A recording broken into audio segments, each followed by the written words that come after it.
রংপুরের মধ্যে আবু সাইদকে গুলি করে নির্মমভাবে প্রকাশ্যে হত্যা করে ফেলা হলো। ইনশাআল্লাহ বাংলার জমিন আবু সাইদ নামটা অমর হয়ে থাকবে, সালাম, বরকত, রফিক, জব্বার নামগুলো যেমন অমর হয়ে আছে। তবে সবচাইতে ইন্টারেস্টিং পয়েন্ট হলো এটা, যেই পুলিশ গুলিটা চালিয়েছে চেহারা মোবারক তো দেখেছেন মনে হয়, দাড়ি কিন্তু আমার চাইতেও লম্বা। আর যদি তাকে আপনি বড় জব্বা পরিয়ে দেন, আলখেল্লা লাগিয়ে দেন, আরো বড় মৌলবী মনে হবে, পীরানে পীর, দস্তগীর, পীরে কামেল, একেবারে সবকিছু মনে হবে। কিন্তু দেখা গেল একজন মুসলমানকে নির্মমভাবে হত্যা করে ফেলেছে। কি যুক্তি দিবে? দুইটার যে কোনো একটা। হয়তো যুক্তি দিবে উপরের আদেশ, যেটা সব সময় দিয়ে থাকে, আকাম কুকাম যাই করুক উপরের আদেশ অন্যের কাঁধে দায়। অথবা বলবে হুজুর আসলে মারতে চাই নাই, লেগে গিয়েছে, আমরা তো আনারে শিকারি, মারি একদিকে আর জিনিস যায় আর একদিকে, আমাদের হাতেরও কন্ট্রোল নাই, আর কি খাই না খাই তো জানেনি, তো এখন মাথাও সবসময় ঠিকঠাক থাকে না, এই টাইপের ডায়লগ হয়তো দিবে। এর বাইরে 3 নম্বর যুক্তি তো নাই। কিন্তু আপনি একটাবার চিন্তা করেন, কিয়ামতের দিন এই আবু সাইদকে আর ওই দাড়িওয়ালা পুলিশটাকে কে সামনাসামনি দাঁড় করানো হবে না? যেখানে স্পষ্টভাবে আপনারা জানেন সকলে, একটা গরু মনে করেন তার শিং নেই, শিং না থাকার কারণে খালি গুতা খায়, দিতে পারে না, খেতে জানে, দিতে জানে না, কারণ বেচারার এখানে অযোগ্যতা এবং অপারগতা।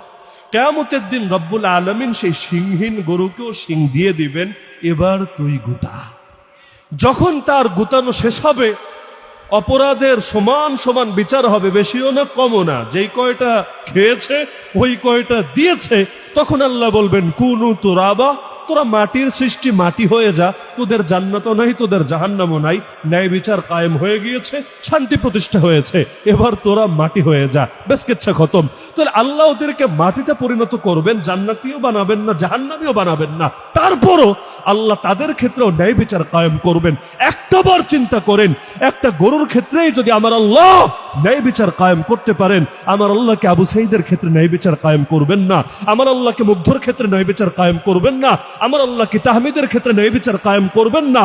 আরে দুনিয়ার মধ্যে বিচার হোক বা না হোক, হয়তো দুনিয়ার মধ্যে অনেকে ধরাও খাবে না, অনেকের চেহারাও হয়তো পাবলিকের সামনে আসবে না, আরে দুনিয়ায় কেউ কিছু বলুক বা না বলুক, আল্লাহর সামনে তো কিছুতেই কেউ একজনও তারা ছাড়া পাবে না। কোরআনের মধ্যে আছে, যেই শিশু সন্তানগুলোকে মেয়ে হওয়ার অপরাধে জাহেলি যুগে জ্যান্ত দাফন করে ফেলা হয়েছিল, জানেন তো আপনার, ওয়াইদাল মাউউদাতু সুইলাত, কিয়ামতের দিন আল্লাহ সেই মেয়েদেরকে উঠিয়ে বলবেন, বলতো বিআইয়ি যামবিন কুতিলাত, কোন অপরাধের কারণে, কোন পাপের কারণে তোদেরকে হত্যা করা হলো? তাদের পাপ কি? পাপ হলো মেয়ে হওয়া। মেয়ে কি নিজে হয়েছে না আল্লাহ বানিয়েছেন?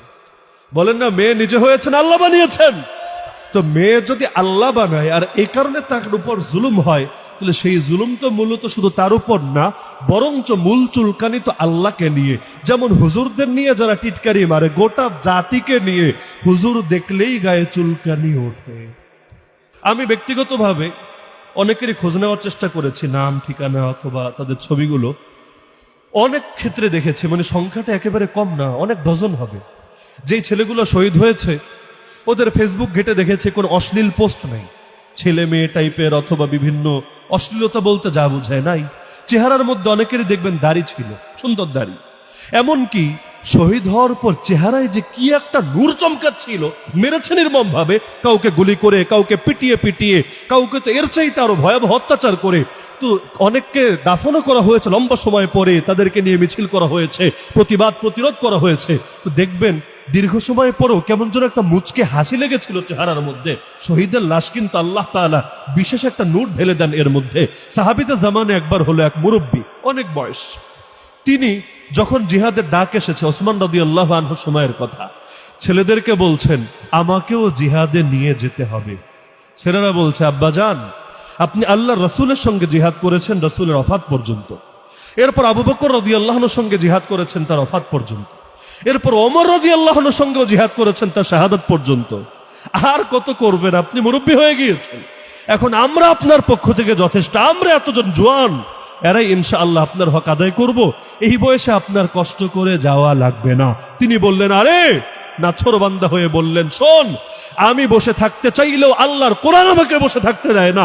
আল্লাহর কোরআন বলেছে, ইনফিরু খিফাফান ওয়া থিকালা, হালকা হও বা ভারী হও, জিহাদের ময়দানে বেরিয়ে পড়ো, ওয়াজাহিদু বিআমওয়ালিকুম ওয়া আনফুসিকুম ফি সাবিলিল্লাহ, আর নিজের জানমাল দিয়ে আল্লাহর পথে জিহাদ করতে থাকো। তো যতদিন হালকা ছিলাম তখন যেমন জিহাদে বের হয়েছি, এখন শরীর ভারী, বয়স হয়েছে, তাতে কি?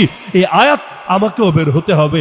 তো যখন বাবা আদেশ দেয় এভাবে, সন্তানের তো কিছু করার নাই, বাবার আদেশ পালন করতে বাধ্য। বলো ঠিক আছে আব্বাজান, চলেন আমাদের সাথে। তো সেই সফর ছিল নৌপথে সফর। নৌপথে বুঝেন তো, নৌযানে করে, জাহাজে করে অনেক দূর যেতে হবে, দীর্ঘ পথ পেরিয়ে তারপর জিহাদ করতে হবে। কিন্তু এই ধকল তিনি এই বয়সে এসে সহ্য করতে পারলেন না, মাঝপথে সেই সাগরের মধ্যেই তিনি ইন্তেকাল করলেন। তো এখন সাগরে ইন্তেকাল করলেন, সাগর আর নদী তো এক না। এখন লাশটা দাফন করবে কোথায়? সমুদ্রের বুকে ফেলে দিতে তো আর মন টানে না। একজন মানুষ মৃত্যুবরণ করেছে, একটু মাটি তো লাগবে যেখানে তার দাফনের ব্যবস্থা করা হবে, কিন্তু কোনো মাটি খুঁজে পায় না। একদিন, দুদিন, 3 দিন, যেতে যেতে 1 সপ্তাহ পেরিয়ে হলো 10-10টা দিন। ভাবতে পারেন? তারা নিয়ে লাশটা একটা জায়গার মধ্যে সংরক্ষিত করে রেখেছিল। ওই যুগে তো আর এখনের মতো বরফও নাই, কোনো আধুনিক ব্যবস্থাও নাই। 10 দিন পর যখন একটা দ্বীপ পেল, চল, তারা ভাবলো যে এখানে লাশটাকে দাফন করে যাই। যদিও আর কোনোদিন জিয়ারতে আসতে পারবো কিনা জানি না, কিন্তু আর কয়দিন লাশ নিয়ে ঘুরবো, আমার বাবাকে এখানে শুয়ে দিয়ে যাই। তো যখন সেই জায়গায় গেল, তাদের ধারণা ছিল যে লাশটা খুললেই বিকট গন্ধ আসবে, হয়তো পুরো না পচলে অর্ধ পচা তো হবেই, যুক্তির কথা। 10 দিন কিন্তু কম না, 10 দিনে তো লাশের বহুত কিছু হয়ে যাওয়ার কথা। কিন্তু যেই মাত্র তারা লাশটা বের করলো, উপর থেকে কাপড় সরালো, তার গায়ের রক্ত এবং সবকিছু তখনও মনে হচ্ছিল যেন স্বাভাবিক। দেখে মনে হচ্ছে একজন জীবিত লোক যেন ঘুমাচ্ছে আর চেহারার মধ্যে নূর চমকাচ্ছে।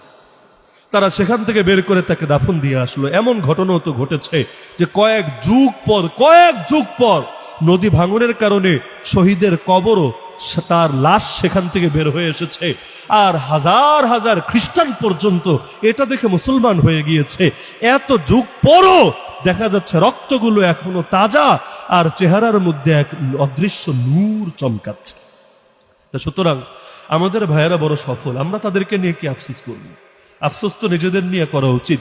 তারা তো ইনশাআল্লাহ জান্নাতের সবুজ পাখি হয়ে উঠছে। তাদের জন্য কেউ দোয়া করুক বা না করুক, আল্লাহ তাআলা যার শাহাদাতকে কবুল করেন, রক্তের প্রথম ফোঁটা মাটিতে গড়িয়ে পড়ার আগেই রব্বুল আলামিন তার প্রাণটা নিয়ে জান্নাতে সবুজ পাখির ভেতর দিয়ে আসেন। তা আমি আফসোস করেছি এটা নিয়ে, এই যে এতগুলো বাচ্চা মারা গেল, জিনিসটা কাকতালীয় না যে অনেকেরই চেহারায় দাড়ি, অনেকের খবর নিয়ে জানা গিয়েছে তার নামাজও কাজা হতো না, অনেকের দেখা গিয়েছে যে ফেসবুকের মধ্যে একটা খারাপ পোস্ট পর্যন্ত নাই। তার মানে শাহাদাত সবার নসিবে জোটে না, এর জন্য কপাল লাগে। আরে আল্লাহ যাকে কবুল করে একমাত্র সেই এই মহামূল্যবান নেয়ামত লাভ করে।